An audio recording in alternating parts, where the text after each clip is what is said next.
না। বলে আজ থেকে লাথি মেরে স্টার জলসা জি বাংলা ঘর থেকে বাহির করে দেন, কুরআনুল কারীমের তেলাওয়াত আওয়াজ চালু করে দেন। আল্লাহর কসম করে বলি, কুরআনুল কারীমের আওয়াজের বিনিময়ে, তেলাওয়াতের বিনিময়ে আল্লাহর নবী বলেন তোমার ঘরটা আল্লাহ তাআলা জান্নাতি ঘর বানাইয়া দিবে।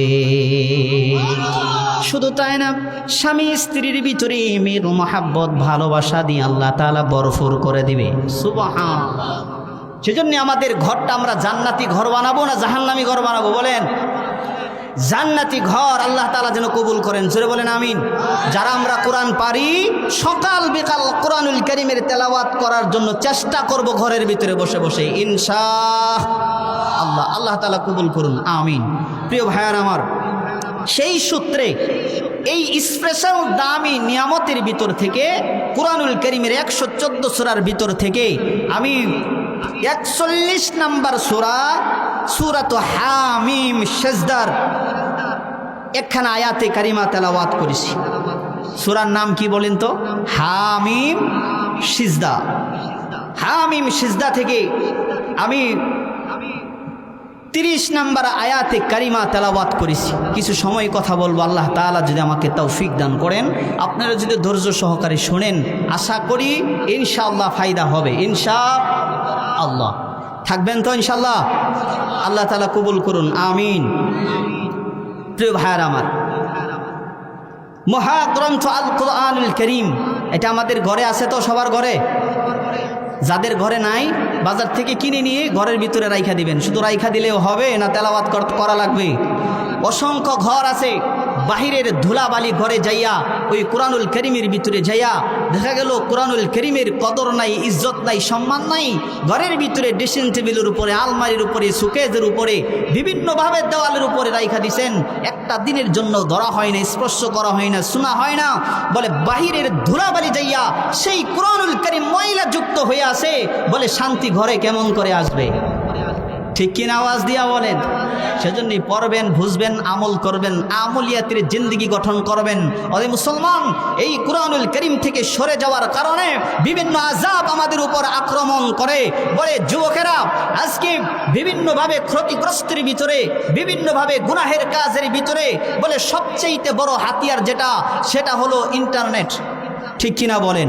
এই ইন্টারনেটের মাধ্যমে যুবকদের চরিত্র নষ্ট হচ্ছে, যুবকেরা দিন দিন ধ্বংস হয়ে যাচ্ছে। বিগত ধল আমরা অনেকেই দেখেছি যে প্রকাশ্যভাবে কোনো ক্ষমতাশীল ব্যক্তি একটা গুনাহের কাজ আজও পর্যন্ত বন্ধ করতে পারে নাই। সেজন্য আমি বলতে চাই, সমস্ত দলের দেখা শেষ, সমস্ত দল দেখা শেষ। এখন থেকে শুরু হবে আল কোরআনের বাংলাদেশ। জোরে বলেন কথা ঠিক কিনা? সুতরাং এই কুরআনুল কারীমের রাস জমিনে কায়েম হোক, কুরআনুল কারীমের হুকুমিয়াত জমিনে কায়েম হোক। কে কে চান দোকানে হাত তুলে আল্লাহকে দেখায়া দেন। নারায়ে তাকবীর, নারায়ে তাকবীর। আল্লাহ কবুল করুন, জোরে বলেন আমিন। কুরআনুল কারীমের আইন চালু হোক, আমরা সবাই চাই তো? আল্লাহ তাআলা কবুল করুন, আমিন।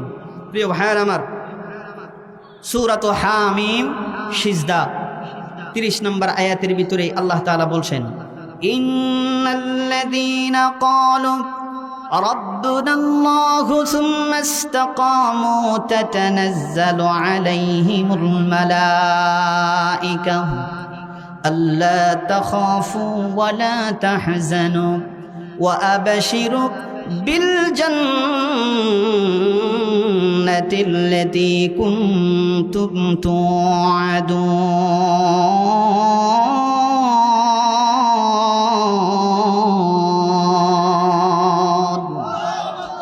কার কথা? আল্লাহ তাআলা বলছেন, ইন্নাল্লাযীনা ক্বালু, নিশ্চয়ই যারা বলবে রব আমার আল্লাহ। কে? আল্লাহ। আজকের এই তাফসীর, আজকের এই আলোচনা আমার থাকে ইন্নাল্লাযীনা ক্বালু রাব্বুনাল্লাহু সুম্মা ইসতাকামু তাতানাজ্জালু আলাইহিমুল মালাঈকা। ওই ব্যক্তিদের জন্য আল্লাহ তাআলা ফেরেশতা অবতরণ করেন। সুবহান। ফেরেশতা নাজিল করেন 2 সময়। কয় সময়? আওয়াজ দিয়া বলেন, কয় সময়? 2 সময়। মুসলমান ভাইয়ার আমার, যারা বলবে আমার রব আমার আল্লাহ, এবং রবের উপর যারা হায়াতের জিন্দেগিটা অটল থাকবে শুরু থেকে শেষ পর্যন্ত আমার রব আমার আল্লাহ, রবের বিধান অনুযায়ী বাকি হায়াতের জিন্দেগিটা যারা পরিচালনা করবে, যারা বলবে আমার রব আমার আল্লাহ এবং ইহার উপর যারা অটল থাকবে, আল্লাহ রব্বুল আলামিন সেই ব্যক্তিদের জন্য ফেরেশতা অবতীর্ণ করেন 2 সময়। আওয়াজ দিয়া বলেন কয় সময়? 2 সময় ফেরেশতা অবতীর্ণ করেন আল্লাহ তাআলা।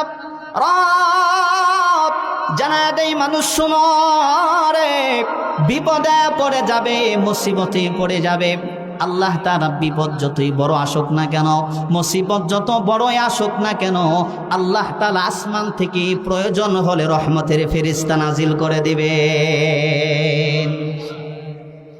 বলে বিপদ যত বড়ই আসুক না কেন, প্রয়োজন হলে পরে আল্লাহ আসমান থেকে ফেরেশতা নাজিল করবেন। সুবহানাল্লাহ। বলে বদরের যুদ্ধে আল্লাহ রাব্বুল আলামিন আসমান থেকে রহমতের ফেরেশতা নাজিল করছেন। সেই সময় প্রয়োজন হয়েছিল মুসলমান, একটু দিলের কানটা লাগাইয়া কথাগুলো বোঝার চেষ্টা করেন। বদরের যুদ্ধে মুসলমানের সংখ্যা ছিল 300 কত বলেন? কত কত?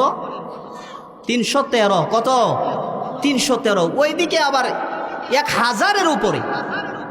আল্লাহর নবী সাল্লাল্লাহু আলাইহি ওয়াসাল্লাম বদরের যুদ্ধটা যাদের সাথে হবে বলে তারা সবাই হচ্ছে বলে বাপ ছেলের বিরুদ্ধে, ছেলে বাপের বিরুদ্ধে, বলে খালু মামা চাচার বিরুদ্ধে, বাতিজা চাচার বিরুদ্ধে, বলে মামা ভাগ্নের বিরুদ্ধে, ভাগ্নে আবার মামার বিরুদ্ধে, আত্মীয় স্বজনদের সাথে লড়াই হবে। লড়াইটা কিন্তু এত সহজ ছিল না মুসলমান, কঠিন লড়াই, কঠিন থেকে কঠিন লড়াই। আল্লাহর নবী সাল্লাল্লাহু আলাইহি ওয়াসাল্লাম চিন্তিত হয়ে গেলেন। ওদিকে 1000-এর উপরে বলে সজ্জিত বাহিনী তারা বদরের প্রান্তে চলে আসছে, আর এদিকে মাত্র 313 জন। আল্লাহর নবী সাল্লাল্লাহু আলাইহি সাল্লাম পেরেশানিতে পড়ে গেছেন। হযরত জিবরাইল আমিনকে আল্লাহ তাআলা পাঠিয়ে দিয়েছে। আল্লাহর নবীর কাছে হযরত জিবরাইল আমিন এসে বলেন, নবী গো, টেনশন করার কোনো কারণ নাই, চিন্তা করার কোনো কারণ নাই, পেরেশানি হওয়ার কোনো কারণ নাই। নবী গো, এই যুদ্ধের ময়দানে শুধু আপনি আর আপনার সাহাবীরা শুধু না, বলে আল্লাহ তাআলা এই জিহাদের ময়দানকে কামিয়াবি দান করার জন্য আসমান থেকে লক্ষ হাজার ফেরেশতা আল্লাহ তাআলা পাঠিয়ে দিয়েছে। আরেকটা আওয়াজ দিয়া বলেন সুবহানাল্লাহ। হাদিসের ভিতরে আসছে আল্লাহ তাআলা বদরের যুদ্ধে সফলতা দান করেছেন। আব্দুল্লাহ ইবনে মাসউদ রাদিয়াল্লাহু তাআলা আনহু বলেন, নবী গো, কাফেরদের ভিতর থেকে আমার একজন বন্ধু ছিল যিনি তখনও মুসলমান হন নাই। আব্দুল্লাহ ইবনে মাসউদকে তার বন্ধু আয়েশা বলে, আব্দুল্লাহ ইবনে মাসউদ শুনো, তোমাকে একটা কথা বলতে চাই। বলে কি? বদরের ময়দানে আমি দেখলাম তোমাদের ভিতরে যুদ্ধ যখন হইতেছিল, ওরে বন্ধু, তাকে দেখলাম কাউকে দেখা যায় না, হঠাৎ করে ডান দিক থেকে থাপ্পড় মারে, বাম দিকে যায়, আবার বাম দিক থেকে কে যেন এসে থাবড়ায়। মাসউদ বলো তো কে এটা? হযরতে মাসউদ চলে গেলেন নবী করিম সাল্লাল্লাহু আলাইহি সাল্লামের দরবারে। নবী, ও নবী, কাফের বন্ধু আমাকে ডাক দিয়া বলেন বদরের ময়দানে এমন একটা ঘটনা ঘটেছে। বলে ডান দিক দিয়ে থাবড়া দেয়, বাম দিকে চাপা ঘুরে যায়, আবার বাম দিক থেকে থাপ্পড় মারলে ডান দিকে চাপা ঘুরে যায়, কিন্তু কাউকে দেখা যায় না। আমার নবী আব্দুল্লাহ ইবনে মাসউদকে ডাক দিয়া বলেন, আব্দুল্লাহ শোনো রে, বদরের যুদ্ধে বদরের ময়দানের কামিয়াবি দান করে দেওয়ার জন্য আসমান থেকে আল্লাহ তাআলা আমাদের জন্য সাহায্যের জন্য আল্লাহ তাআলা রহমতের ফেরেশতা নাজিল করে দিয়েছিলেন। জোরে বলেন সুবহানাল্লাহ। প্রিয় ভাইরা আমার, সেই জন্য আল্লাহ তাআলা বলছেন, সুম্মা ইসতাকামু তাতানাজ্জালু আলাইহিমুল মালাইকা। আজও যদি বিপদে পড়ে যাও মুসলমান, সাহায্য যিনি করবে, আওয়াজ দিয়া বলেন তিনি কে? আল্লাহ তাআলা বলছেন, ওয়ালা তাহিনু ওয়ালা তাহজানু ওয়া আনতুমুল আ'লাউনা ইন কুনতুম মুমিনিন।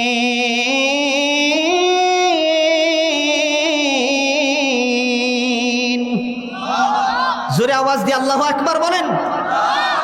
আল্লাহ তাআলা বলছেন কোনো ভয় নাই, কোনো চিন্তা নেই, যদি খাঁটি মুমিন হও আমি আল্লাহ তাআলা তোমাদেরকে সাহায্য করব। সুবহান। শুধু তাই না মুসলমান, আল্লাহ তাআলা বলছেন ওয়া কানা হাক্কান আলাইনা নাসরুল মুমিনিন।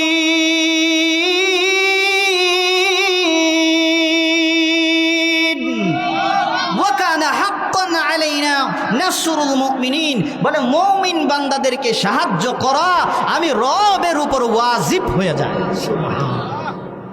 কি হয়ে যায়? ওয়াজিব হয়ে যায়। তাহলে বিপদে পড়ে যাব, মুসিবতে পড়ে যাব, সাহায্য যিনি করবেন আওয়াজ দেয়া বলেন ভাই তিনি কে? তিনি কে? আওয়াজ দেয়া বলেন তিনি কে? আল্লাহ। আল্লাহকে যদি আমরা ডাকার মতো ডাকতে পারি, বিপদ আপদ মুসিবত যাই আসুক না কেন সাহায্য যিনি করবেন আওয়াজ দিয়া চিল্লাইয়া বলেন তিনি কে? আরেকটু আওয়াজ দিয়া বলেন কে?